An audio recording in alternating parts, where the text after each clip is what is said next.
I still remember the night I realized I was not the man she loved. I was only the man. She kept waiting. It happened on a rainy Friday evening, inside a small restaurant near the river. I had planned that night for almost 1 month. I booked the table. I bought a simple ring.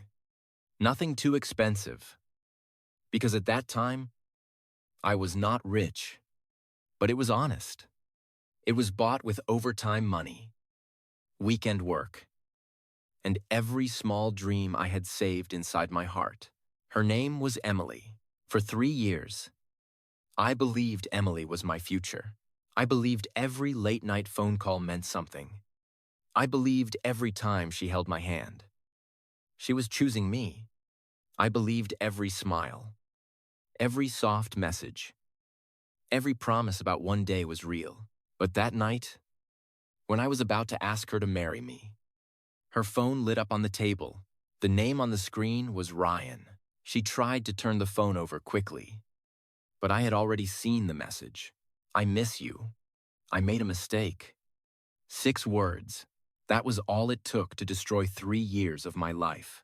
At first, I did not speak. I just looked at the phone, then looked at her. Her face changed. Her eyes became nervous. The woman who had always known what to say suddenly had nothing to say. Outside, the rain kept falling against the window. Inside, something in me went completely silent. I asked her only one question. Do you still love him? She looked down. That was her answer. I did not open the ring box. I did not shout. I did not make a scene. I simply stood up, placed some money on the table, and walked out into the rain. She followed me outside. She called my name, but I kept walking because in that moment, I finally understood the truth. I was not her first choice. I was not even her real choice. I was just her backup plan. Before Emily, my life was simple. I grew up in a small town where people worked hard, talked little, and did not expect life to be easy. My father was a mechanic. My mother worked in a bakery. We were never rich, but we were never ashamed of what we had. My parents taught me that love was not about beautiful words. Love was about showing up. Love was about staying when life became difficult. Love was about doing the small things every day, even when nobody noticed. So, when I loved someone, I loved seriously. I met Emily when I was 25. At that time, I was working as a junior engineer in a small company. The salary was not high, but I was proud of my job. I believed that if I worked hard enough, my life would slowly become better. Emily worked in the marketing department of the same company. She was beautiful, confident, and always surrounded by people. When she walked into a room, people noticed her. When she laughed, people wanted to laugh with her. I was different. I was quiet. I did not know how to impress people. I did not wear expensive clothes.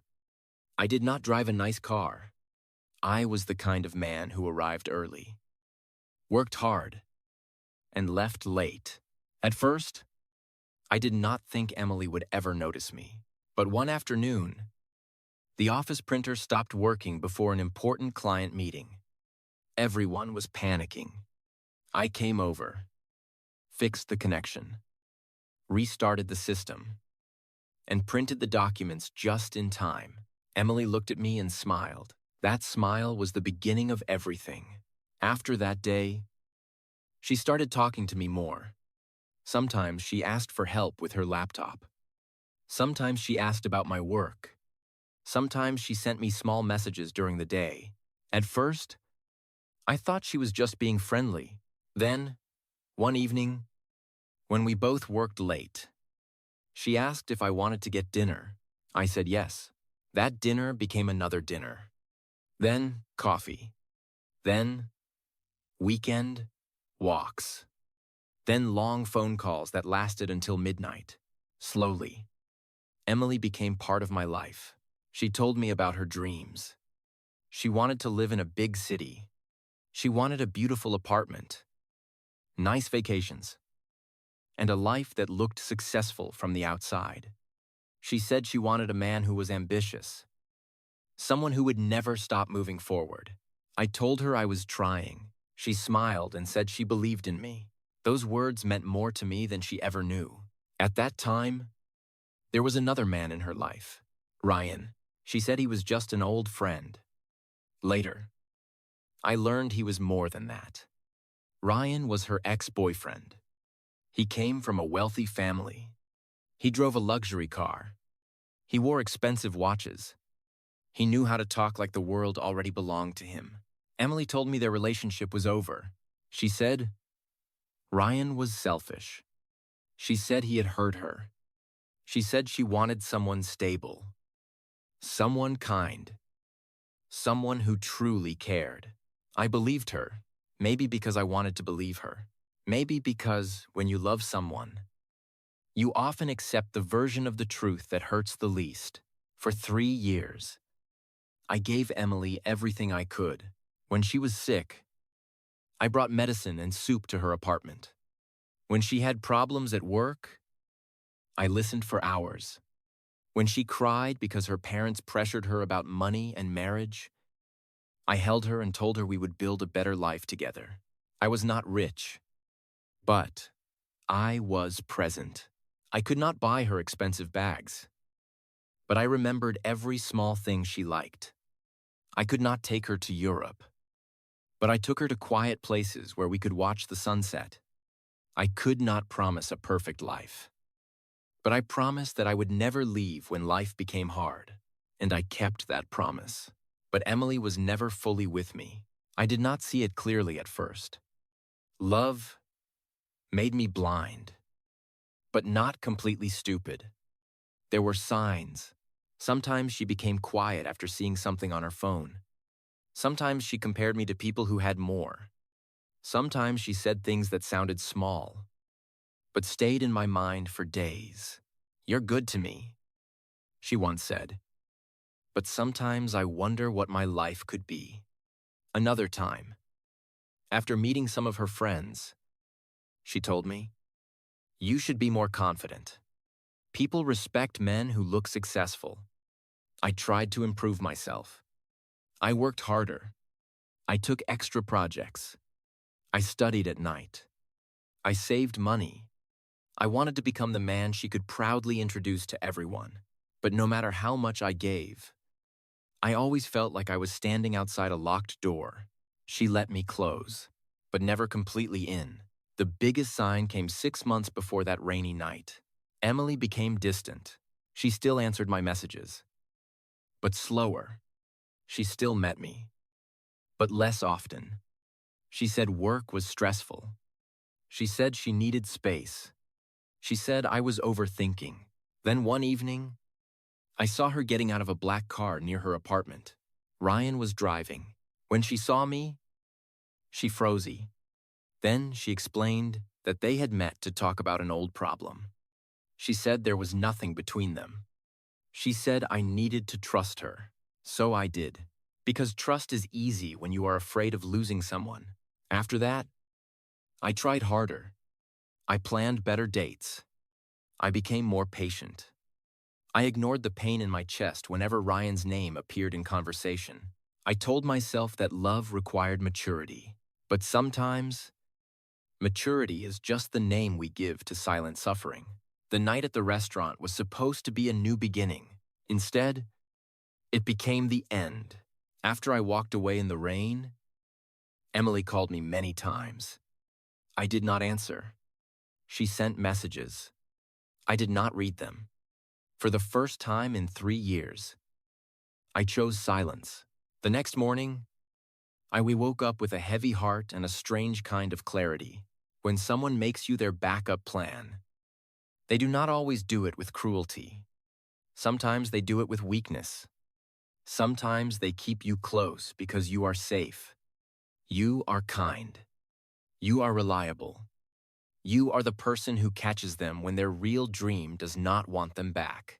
But safety is not love. Comfort is not love. Being needed is not the same as being chosen. A few days later, Emily came to my apartment. Her eyes were red. She looked tired. She told me she was confused. She said Ryan had come back into her life and it had made her question everything. She said she cared about me deeply.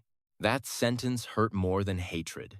Because when someone says they care about you deeply, but cannot say they love you clearly, the answer is already there.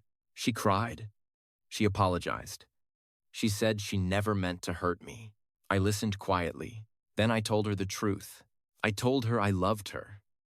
But I could not be the man waiting in the background. I could not be the safe option while her heart chased someone else.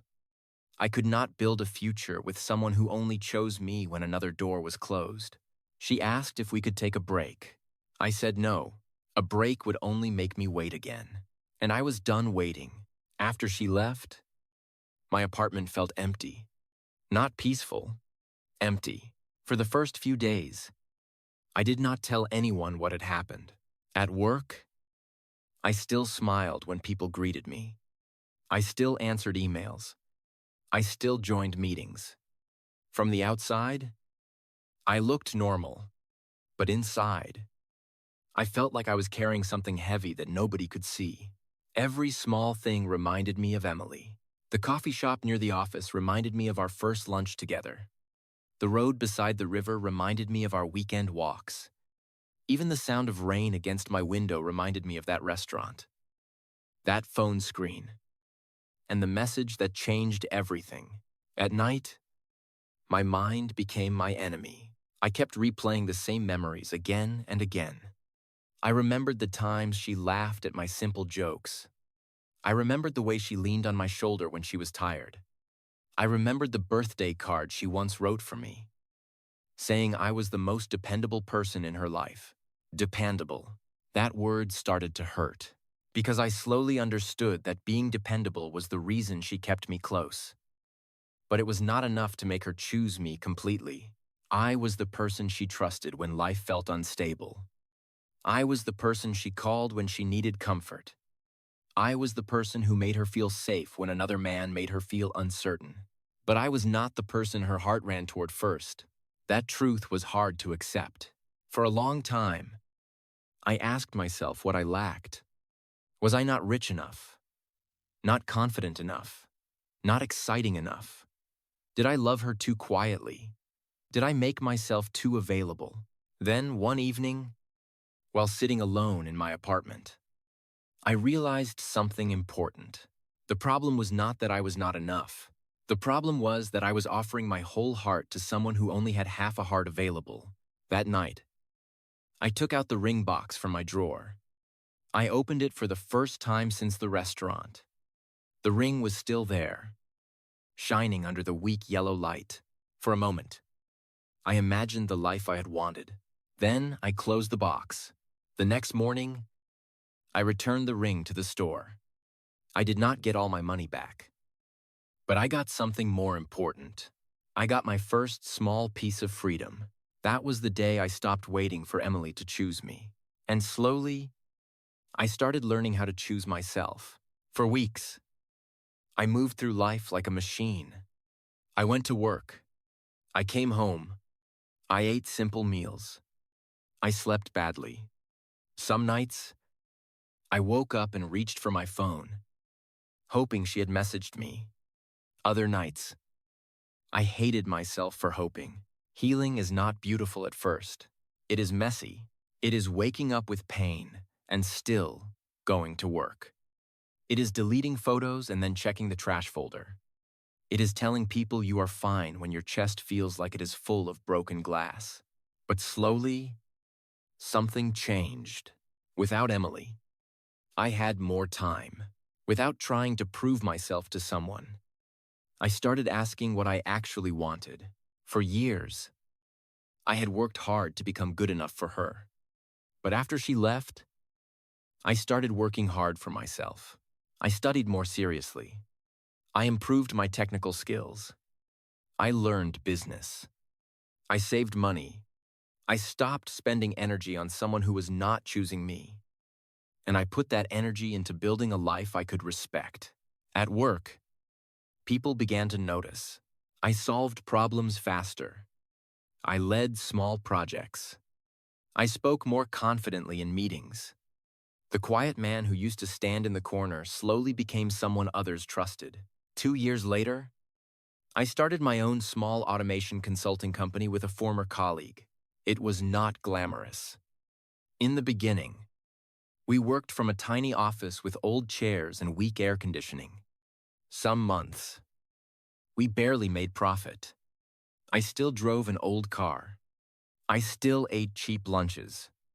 But for the first time in years, I felt proud. I was no longer building myself to be chosen. I was building because I had chosen myself. The company grew slowly. One client became 3.